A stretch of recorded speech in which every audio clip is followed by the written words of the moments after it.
Arica TV presenta Arica Informa.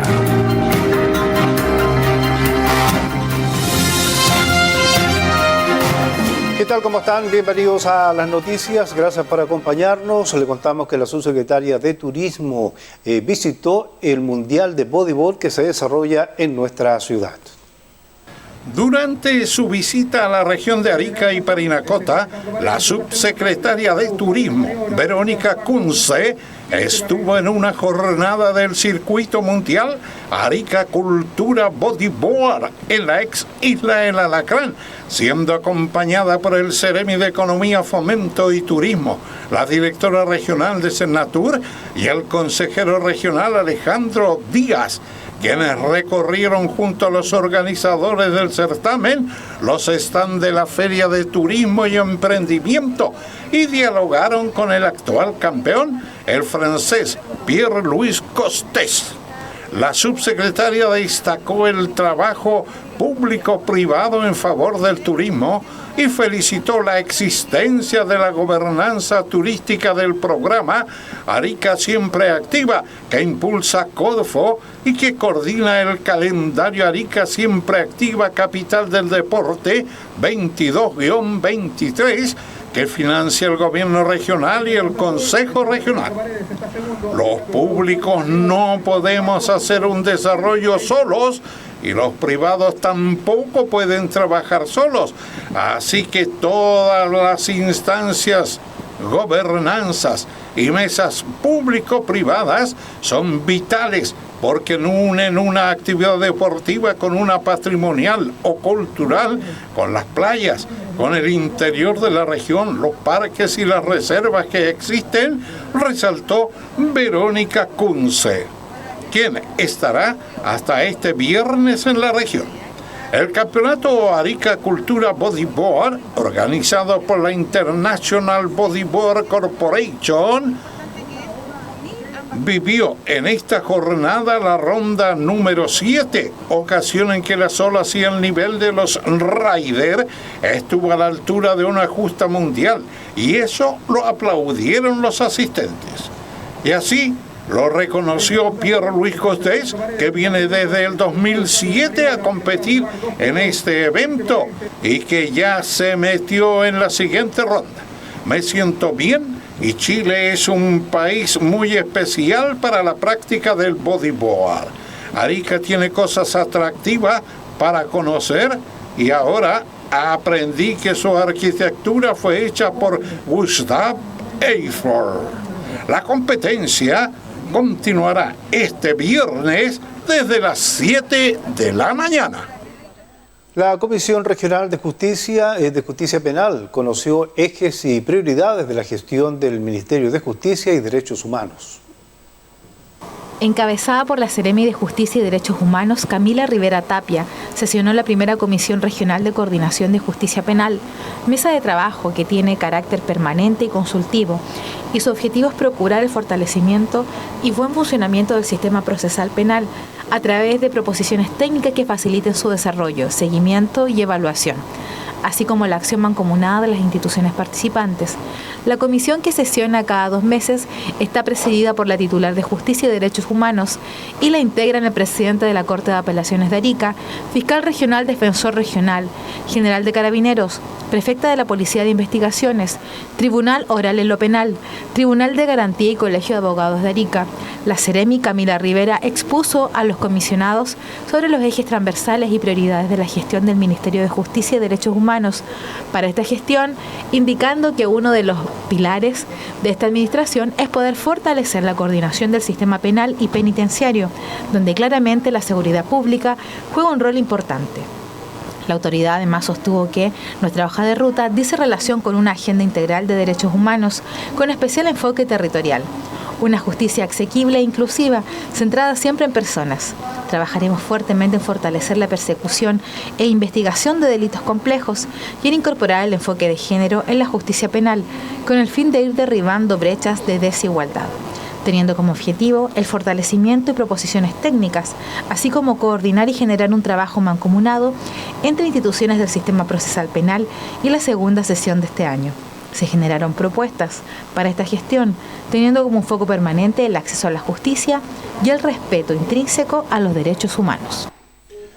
Un triunfo y un justo empate se registraron en los partidos de ida de las semifinales de la Copa de Campeones. Dos confrontaciones no aptas para cardíacos se disputaron en la fase de ida de las semifinales del certamen futbolístico amateur Copa de Clubes Campeones que organiza y controla la ANFA regional, presidida por el dirigente Óscar Cornejo Maldonado. Escenario el Festival de Balompié Amateur, donde se jugaron estos dos partidos, fue el estadio del Cerro La Cruz de la Asociación Comandante San Martín. En el preliminar, en un cotejo bastante equilibrado y con gran apoyo desde las tribunas, la oncena del Club Trasandino de la Asociación Arica AFA logró imponerse a su similar del club Los Patiperros de la Asociación Morro de Arica por 1-0, con tanto anotado por Javier Felipe a los 15 minutos del segundo tiempo. Con este resultado los ganadores obtienen leve ventaja, aunque no definitiva, para el compromiso de revancha.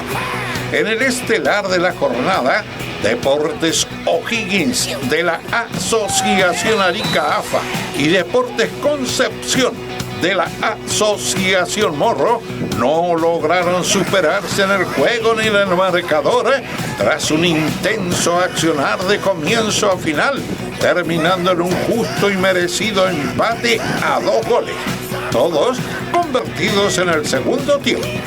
Anotaron para O'Higgins Matías Durán a los 2 minutos y Juan Oviedo a los 25 minutos. Reaccionó los Patiperros y logró la igualdad con tantos de Dino Vergara de penal a los 28 minutos y Carlos Rodríguez a los 37 minutos. Los partidos de revancha se jugarán en el estadio Víctor Chávez Alcayaga en Avenida Azola.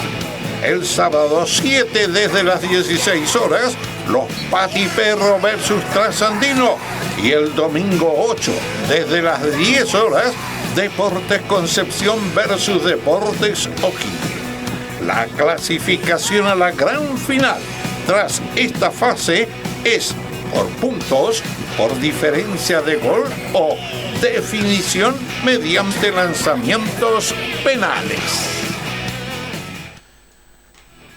Vamos a otra información. Le contamos de que concejales destacan instalación de cámaras de videovigilancia en poblaciones de Arica.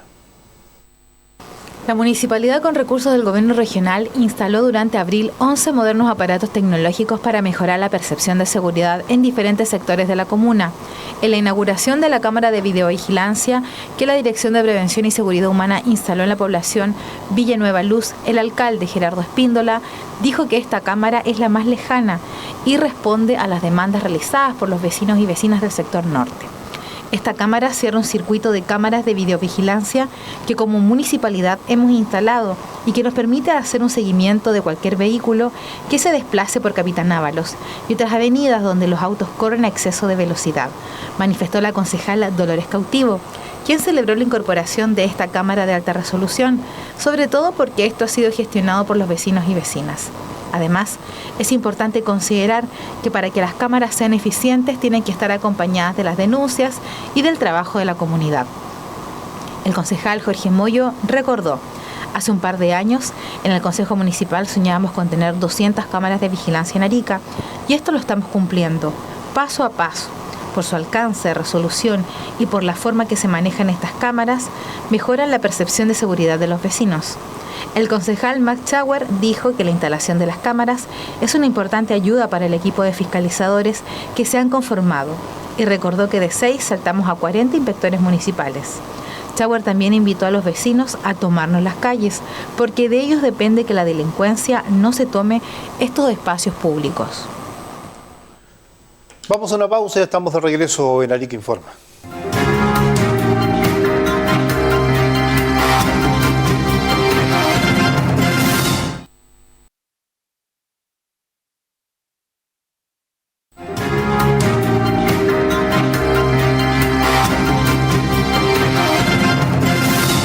Regresamos a Arica Informa junto al senador José Miguel Insulza. ¿Cómo está, senador? Gusto de saludarlo.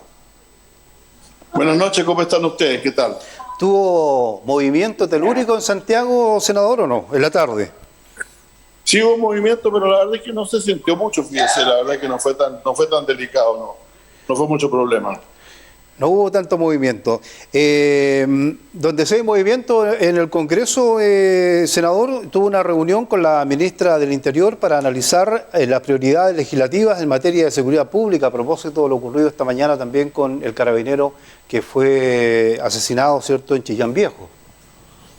Sí, yo diría que fueron dos reuniones en realidad en una, porque en una parte la ministra nos expuso cuál era su programa, su proyecto legislativo, y los grandes temas que quería abarcar: la creación del Ministerio de Seguridad Pública, la reforma de carabineros, la atención a las víctimas y el tema de control de armas, ¿no?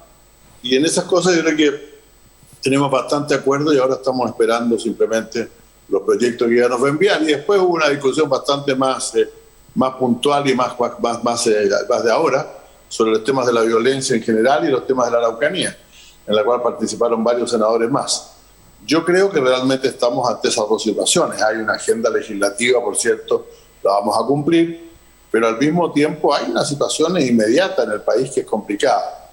Para esto se han dictado algunas medidas. Esta idea de tener de redistribuir una cantidad importante de carabineros a algunas comunas, entre las cuales estaría la de Arica, me parece una buena idea. Nada más que quiero saber cuánto van a ser lo que nos van a tocar, ¿no? Porque no es lo mismo decir que nos van a mandar 10 carabineros que decir que nos van a mandar 100. Y como vamos a repartir todos estos carabineros en 17 comunas, todavía tienen que informarnos cuál es la cantidad que va a aumentar en nuestra región. Y también hay algunas informaciones en materias tecnológicas, etcétera. Se está trabajando, pero todavía estamos preocupados porque la delincuencia aumenta muy sustantivamente. Exacto. Oiga, senador, bueno, se aprobó ayer en la Cámara de Diputados el proyecto del gobierno, el proyecto del salario mínimo, donde además viene también el tema, dijo, del apoyo a las pequeñas y medianas empresas, también del subsidio de los 6.000 pesos, que va el subsidio familiar, ¿cierto? Y ahora pasa al Senado. ¿Cuándo se va a ver eso, senador? Todavía eso se ve el lunes en la Comisión de Trabajo, el día lunes, y el martes se vota en sala. Y nosotros queremos ver hasta qué punto es posible adelantar un poco digamos que como usted sabe, este aumento a 400.000 pesos está en dos periodos, ¿no? Y nosotros queríamos ver si pudiera posible adelantar el primer periodo, dada la inflación que está sufriendo la gente. Y yo realmente quiero decirle que estoy muy preocupado porque, al margen del esfuerzo del gobierno, la inflación, el costo de los alimentos, sobre todo, va subiendo mucho, y toda esta plata nueva se puede ir entre las manos. Ya, y hoy día se conoció también la noticia de que el Banco Central subió la tasa de interés a un 8,25%.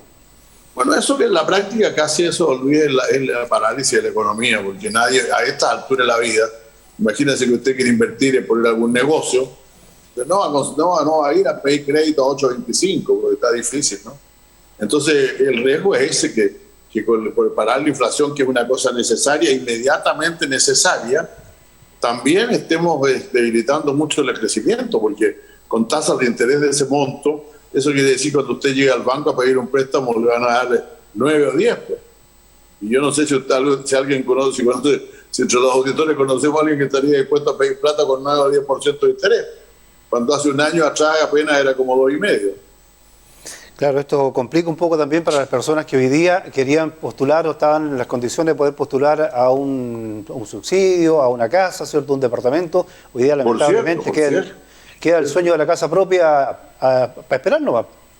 Claro, hermano, yo creo que va a haber que hacer un esfuerzo estatal importante en esta materia, no tanto ya para resarcirle el dinero a la gente, que eso ya está en los proyectos que están, sino sobre todo para fomentar inversión y crear empleo. Yo creo realmente que con un crecimiento, como está pronosticado, de un 1,5% al final de año y un 0,5% el próximo año, la situación se pone muy difícil, muy difícil. Eso para mí es el principal problema que tenemos. No solamente el problema económico, no es solamente la inflación, es también el crecimiento necesariamente. Exactamente. Oiga, ¿qué le pareció el anuncio que hizo hoy día el presidente en esta gira que está haciendo por Magallanes, donde señaló que habrá una política nacional permanente para el desarrollo de zonas extremas? Bueno, eso lo hemos conversado. Como usted sabe, tuvimos hace pocas semanas una reunión de zonas extremas con el subsecretario de Desarrollo Regional y se ha hablado de esto. Ahora, está bien, lo vamos a revivir entonces el programa especial de zonas extremas. La pregunta es cuánta plata va a haber en él. No solamente que sean las regiones las que deciden los proyectos que se hacen, sino con cuántos recursos contamos para eso. Yo espero que podamos saber eso en las próximas semanas. Claro, de hecho también dice el presidente en este anuncio que se podría incluir a otras zonas, a otras regiones también, en este tema de desarrollo. Bueno, mientras más bocas, mientras más bocas más menos nos toca, pues entonces el problema es saber cuáles son las nuevas regiones que se van a incluir. Yo entiendo que estamos hablando fundamentalmente de las 4 regiones extremas, que son Arica y Parinacota, Tarapacá, Aysén y Magallanes, y que además hay algunas zonas especiales como Palena o como Isla de Pascua. Pero si van a agregar más y van a poder, la pregunta es cuántos recursos van a poner. Eso lo vamos a empezar a ver recién en junio con el presupuesto, con el nuevo presupuesto, ¿no? Oiga, el expresidente Ricardo Lagos hizo llegar una carta a la convención destacando también, ¿cierto?, el avance que han tenido durante los 30 años y ha señalado, dice, no, todo tiempo pasado fue malo. ¿Quién dice eso, que todo tiempo pasado? Ah, no, él dice que no todo tiempo pasado fue malo, pero es modesto lo que está diciendo el presidente. Los tiempos pasados fueron muy buenos. El crecimiento del país en la última década del siglo pasado y la primera década de este siglo fue excelente. Mira, eso es innegable.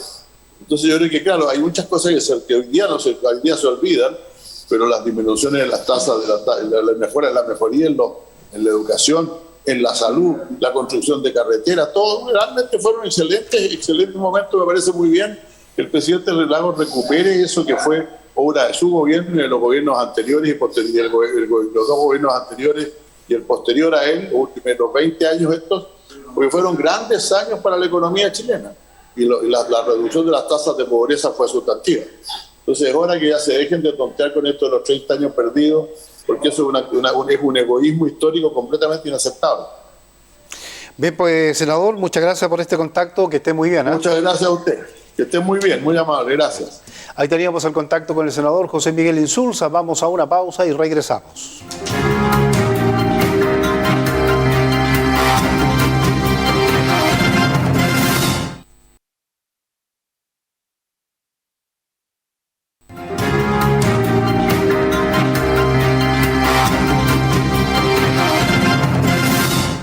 Estamos de regreso en Arica Informa. Vamos a conversar en los próximos minutos con la subsecretaria de Hacienda, la señora Claudia Sangüesa. ¿Cómo está? Gusto saludarla.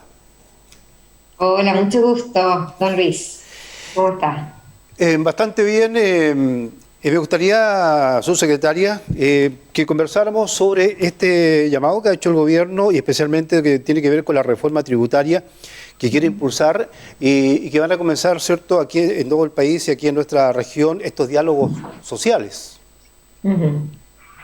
Sí, esto es parte del proyecto de reforma tributaria que es estratégico para el gobierno.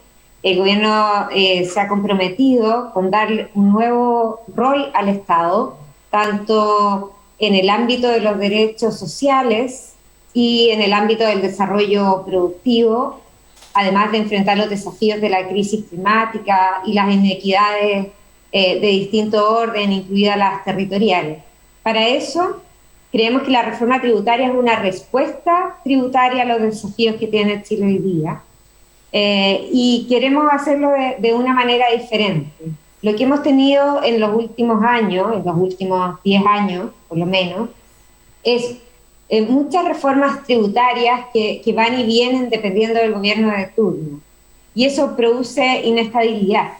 Entonces, para dar más estabilidad a una reforma tributaria, nosotros hemos hablado de un nuevo pacto fiscal que se traduce en un diálogo transversal con todos los sectores de la sociedad, incluida la ciudadanía, ¿sí? La ciudadanía organizada en organizaciones sociales, y también expertos y expertas, también gremios, ¿sí?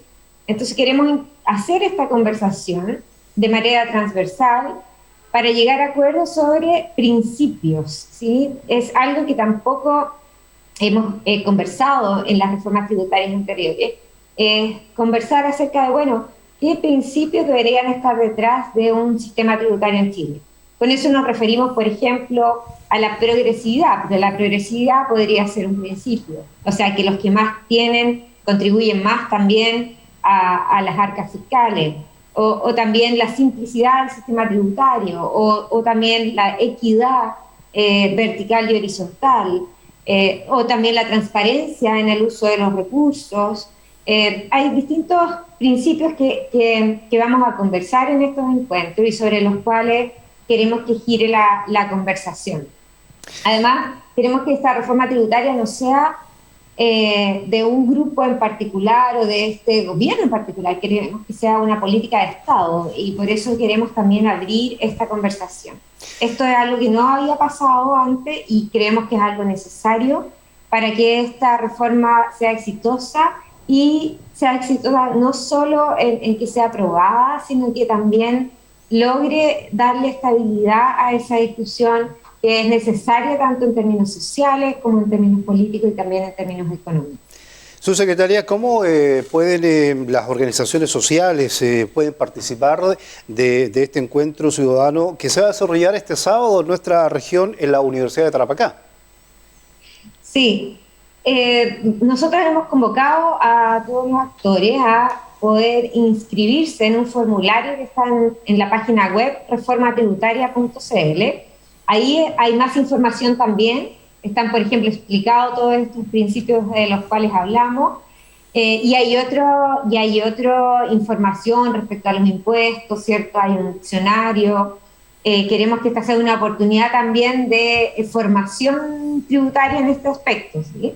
Todos pagamos impuestos y a veces ni siquiera conocemos muy bien qué impuestos pagamos y cómo se comparan estos a otros impuestos.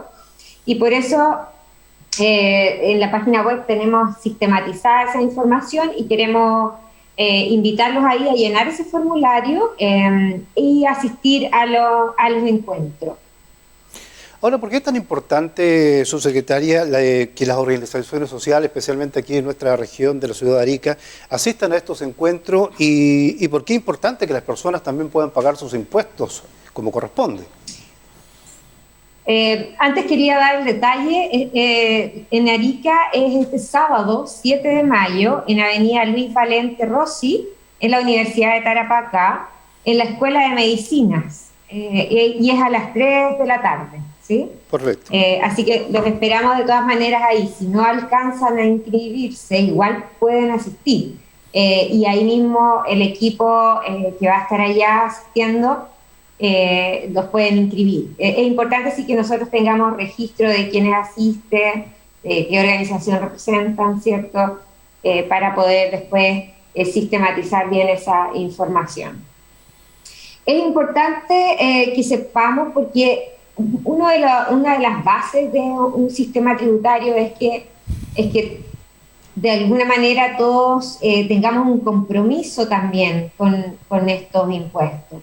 Entonces, saber qué impuestos pagamos y qué impuestos pagan todos es parte importante de la confianza que puede generar, el compromiso que puede generar estar al día en ese sentido, ¿cierto? En otros países hay un avance muchísimo más grande en este sentido, hay mayor transparencia, sabemos bien, hay incluso países donde se sabe exactamente los impuestos que pagan las personas, ¿cierto? Y queremos nosotros avanzar en el sentido de al menos tener una formación. Sabemos que pagamos el IVA, ¿cierto? Cuando compramos algo, nos dan una boleta. Sabemos que pagamos impuestos a la renta, sabemos que pagamos otros impuestos, por ejemplo, los impuestos territoriales. Conocer además en qué se gastan esos impuestos también ha mostrado ser importante para que las personas estén comprometidas con ese pago. Y bueno, esperamos que con este espacio también de formación tributaria y de encuentro con el resto también haya una discusión acerca o un diálogo acerca de cuál es el equilibrio entre estos distintos aspectos. El sistema tributario chileno se financia en una medida muy importante, más que en el promedio de la OCDE, del IVA, que es un impuesto técnicamente regresivo, ¿sí? Y menos del impuesto a la renta, por ejemplo, impuestos más progresivos como impuestos a la riqueza. Entonces,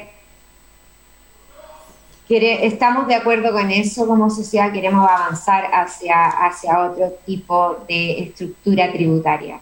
Esas son preguntas que queremos hacernos en estos encuentros y queremos dialogar en torno a eso. Nosotros estamos acompañados de un equipo de metodólogos que nos está acompañando en esto para poder tener esta conversación ordenada, ¿cierto? Entonces, hay distintas etapas en estos encuentros que nos van a ayudar a después tener sistematizada esa conversación. Por último, subsecretaria, le quería consultar, bueno, ayer se aprobó en la Cámara de Diputados, ¿cierto?, el proyecto del salario mínimo, donde además vienen otros proyectos también que tienen que ver con el subsidio de 6.000 pesos para la familia y el apoyo a las pymes. Y hoy día se conoció una información de que el Banco Central subió en 8,25% la tasa de interés. Uh-huh. Sí, en cuanto al salario mínimo, quiero destacar por lo menos dos cosas. Uno es, esto fue parte de una negociación que no ocurría hace ya 6 años, una negociación entre la CUT, que es una de las la principal organización sindical en Chile, y el gobierno, ¿sí? Y por lo tanto fue parte de una negociación y queremos como gobierno además destacar eso, porque tener estas institucionalidades, ¿cierto?, nos ayuda también al diálogo entre los sindicatos, los trabajadores y el gobierno para avanzar en ciertas mejoras sociales como son los ingresos laborales. Segundo, el resultado implicó un aumento del salario mínimo que no en términos reales, que no se había visto en 20 años. Y por lo tanto, el resultado además de esa negociación fue buena en esos términos. Y además se enmarca, por último, dentro de los compromisos que también el gobierno tenía, que era intentar llegar a los 500.000 pesos de salario mínimo al final del gobierno, ¿sí? Entonces quería destacar esas tres cosas. Adicionalmente, el salario mínimo no es algo menor en el sentido de que como está en el mercado laboral formal, está asociado a mejoras en otros subsidios. Por ejemplo, los subsidios de asignación familiar o el subsidio único familiar, que también complementan los ingresos de los trabajadores que tienen lo que se llama causantes o cargas familiares, ¿sí? Y además de eso, se introdujo una compensación por inflación, que no es un número arbitrario, sino que es justo una diferencia entre la canasta básica de alimentos de marzo del 2022 y marzo del 2021, ¿sí? Pero eso no pretende reemplazar los ingresos laborales, y los ingresos laborales son los ingresos de los salarios, ¿sí? Tampoco es un bono que pretenda reemplazar eso, sino que es una compensación por inflación solamente. Pero estamos contentos de que se haya aprobado, que el diálogo además en el Congreso fue bastante fructífero. Se logró además en ese diálogo en el Congreso no solo aprobar este proyecto, sino que también incluir una demanda, ¿cierto?, de los parlamentarios de adelantar el reajuste de la pensión de la PGU, ¿cierto?, de la pensión garantizada universal, Y algo no menor es que este salario mínimo, para que no tuviera impactos en el empleo de las pequeñas y medianas empresas, viene acompañado también de un subsidio a las pequeñas y medianas empresas, que también es importante y que también fue parte de una negociación con esos sectores y por lo tanto de un acuerdo en el marco del diálogo. Así que esto nos enseña que la negociación, el diálogo con los sectores, podemos ir avanzando en reformas que son importantes para el país y para el bienestar de los trabajadores. Bien, pues, subsecretaria, muchas gracias por este contacto, que esté muy bien. Gracias a usted, chao Luis. Ahí tuvimos la conversación con la subsecretaria de Hacienda, Claudia Sangüesa. Hacemos una pausa y estamos de regreso en Arica Informa.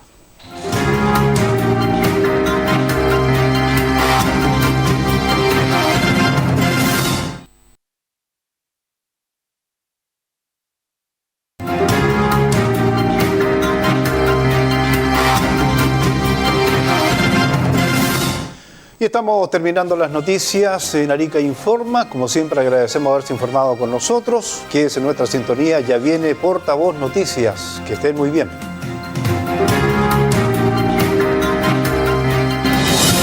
Arica TV presentó Arica Informa.